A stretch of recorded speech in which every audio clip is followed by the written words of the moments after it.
칠흑같이 어두운 밤, 밖에서는 사정없이 폭풍우가 몰아쳤고 잔이는 오막살이 안에서 다 꺼져가는 난로 옆에 앉아 낡아빠진 돛을 깁고 있었다.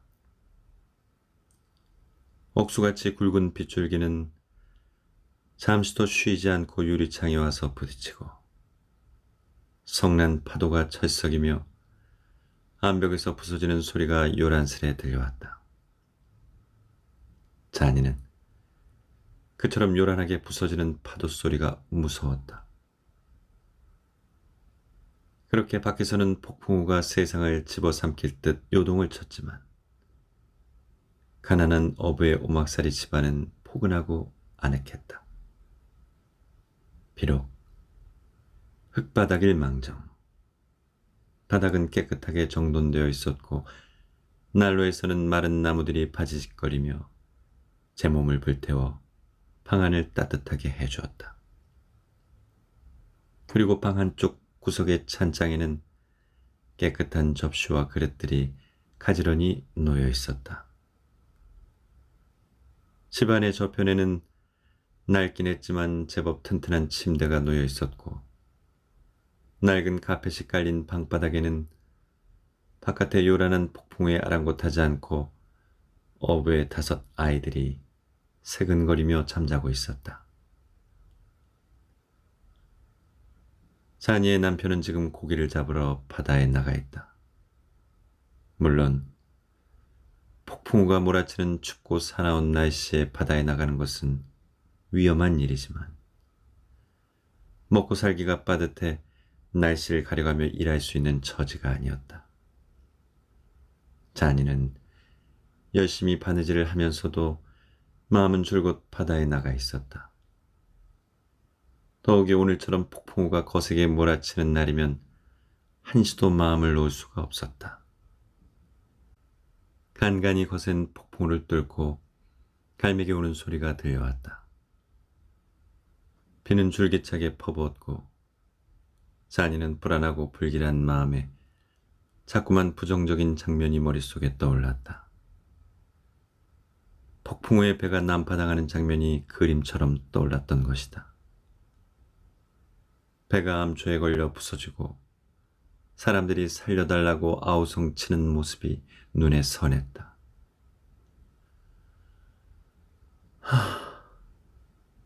제발 무사해야 할 텐데. 자니는 두려움에 떨며 몸을 웅크렸다. 그때 낡은 규종시계가 댕댕 거리며 시간을 알려주었다.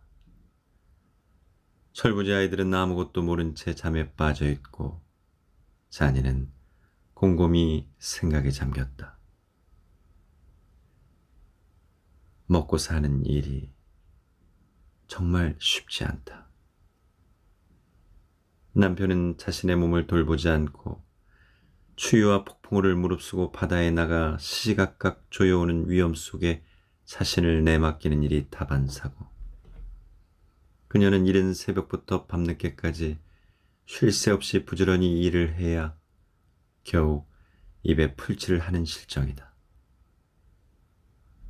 한편으로 생각을 해보면 부지런히 노력하며 산다는 것은 정말로 값지고 보람있는 일이다. 하지만 아이들은 덥든 춥든 늘 신발도 없이 맨발로 뛰어다니고 있다. 아이들에게 검은 빵이라도 매일 배부르게 먹일 수 있다면 얼마나 좋을까. 그래도 바닷가에 사는 덕분에 생선만큼은 가끔 얻어먹일 수 있다. 비록 제대로 입히고 먹이지 못하지만 아이들이 건강하게 자라주는 것만으로도 감사할 따름이었다. 자니는 두 눈을 감고 이렇게 기도를 했다. 하나님, 그이는 어디에 있나요? 부디 그이를 지켜주세요. 빗줄기는 더욱더 굵어졌다.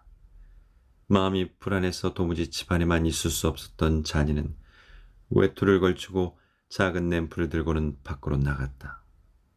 혹시 남편이 돌아오고 있는지, 바다가 조금 잠잠해졌는지, 등대불이 켜져 있는지를 알아보기 위해서였다.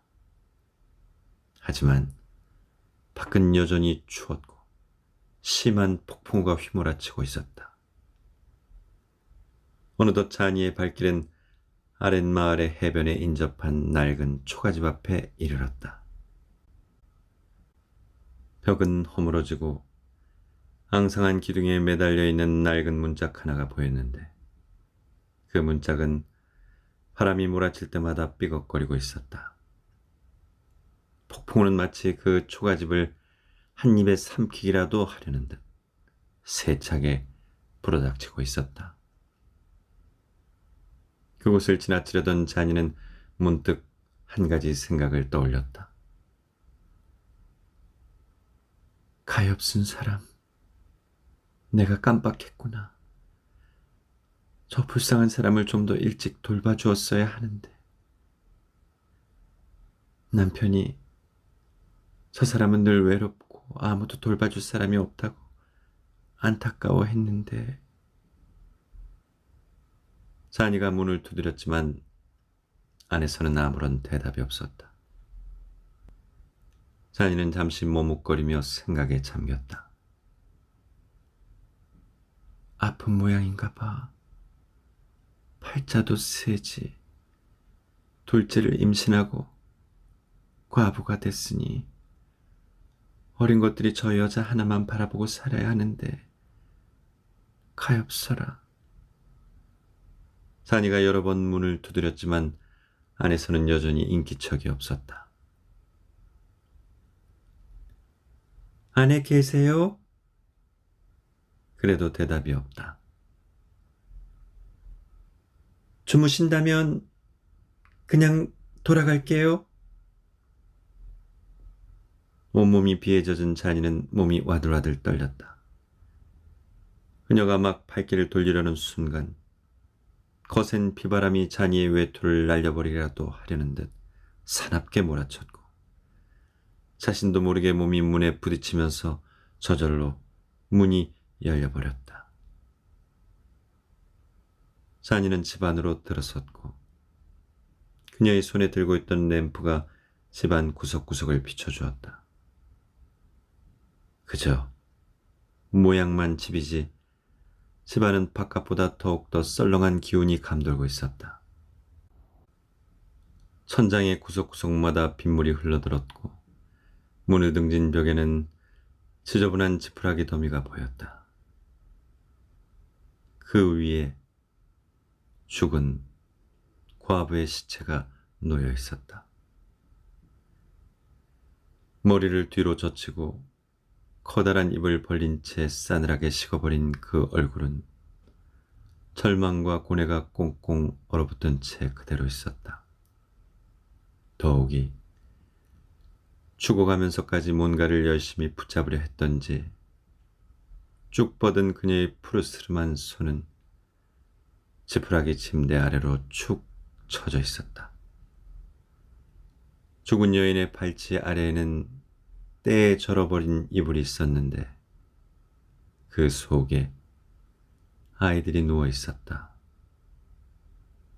비록 얼굴은 창백하고 살집이 없어도 금발머리 예쁘장한 두 아이가 서로 얼굴을 맞댄 채 잠들어 있었던 것이다.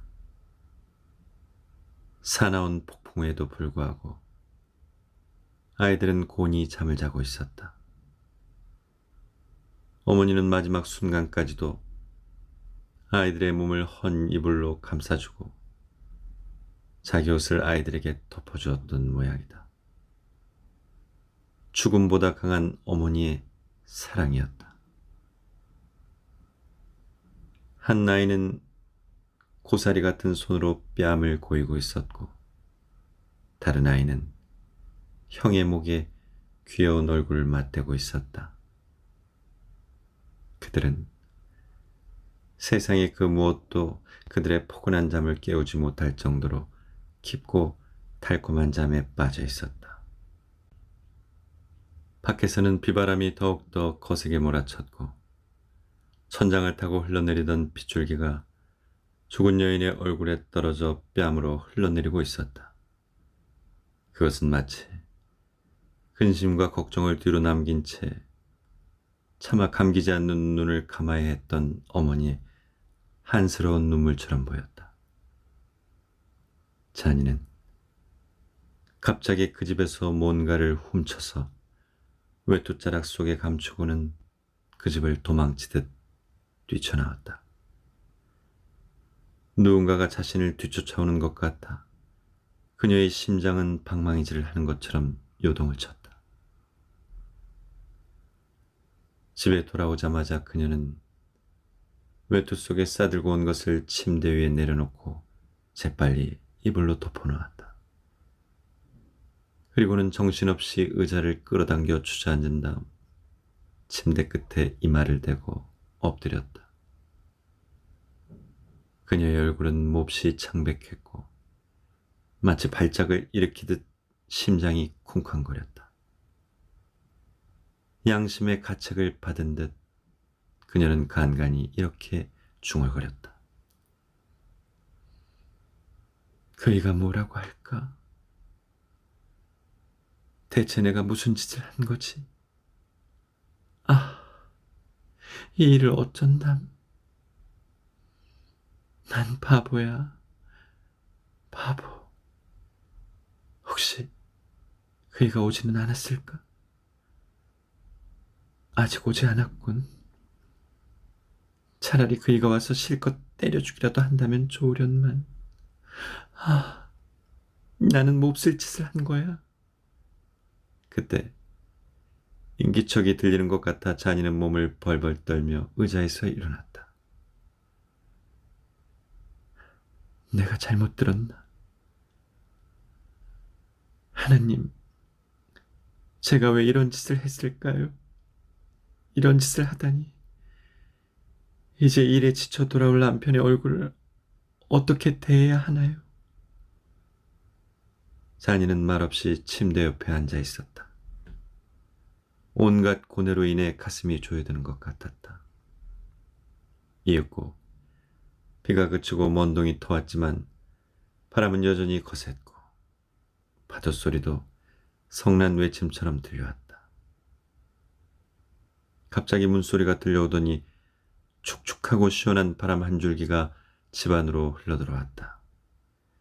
동시에 키가 크고 햇볕에 그을린 건장한 어부가 갈기갈기 찢어진 그물을 질질 끌며 안으로 들어왔다. 여보, 나왔어. 아, 당신 왔군요. 그렇게 대답했지만 잔이는 일어서지도 못하고 앉아서 고개를 숙이고 있었다. 정말 사나운 날씨야. 굉장한 밤이었어. 그래요? 고기는 많이 잡았어요? 고기는 무슨 그물만 잔뜩 지키고 말았는걸. 아휴, 내 평생 그렇게 무서운 폭풍은 처음이야. 마치 미친 악마처럼 달려들더라고. 밧줄이 그냥 순식간에 끊어지고 선체가 이렇게 흔들리는데 와, 이렇게 살아 돌아온 것만도 진짜 하늘이 도운 거야. 그런데 당신 그렇게 앉아서 지금 뭘 하고 있는 거야? 어부는 피곤한 기색으로 난로 옆에 앉았다. 그게 저... 잔이는 창백한 얼굴로 남편을 멍하니 바라보았다. 아, 뜨개질을 하고 있어요. 간밤에 폭풍우가 얼마나 거세게 불어닥쳤는지 혼자 있기가 너무 무서웠어요. 내내 당신 걱정만 했죠. 그래, 정말로 지독한 날씨였어. 아니, 그래서 밤을 꼬박 새운 거야? 남편이 걱정하는 표정으로 물었다. 잠시 동안 아무런 대답도 하지 않던 잔이는 무슨 큰 죄라도 지은 것처럼 더듬거리며 말을 하기 시작했다. 여보, 시몬 아주머니가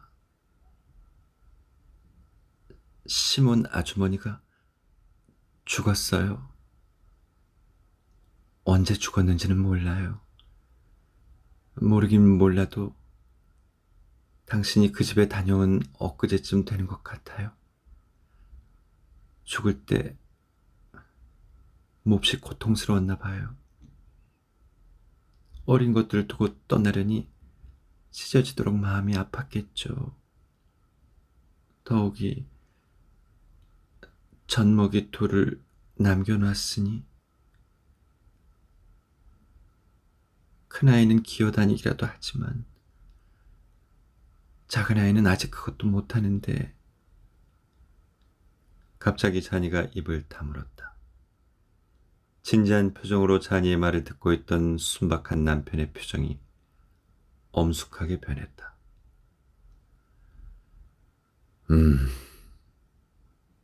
정말 안 됐군.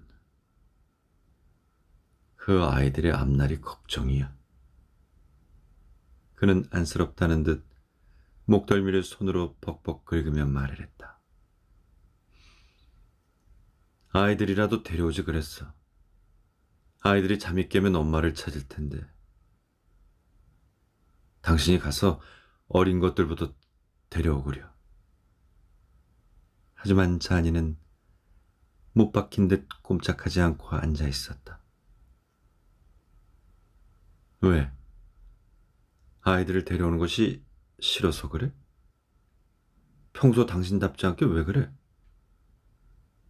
그제야 자니는 무거운 짐을 진 사람처럼 천천히 일어서더니 말없이 남편을 침대 곁으로 데려갔다. 그리고 조용히 덮어놓은 이불을 걷어보였다.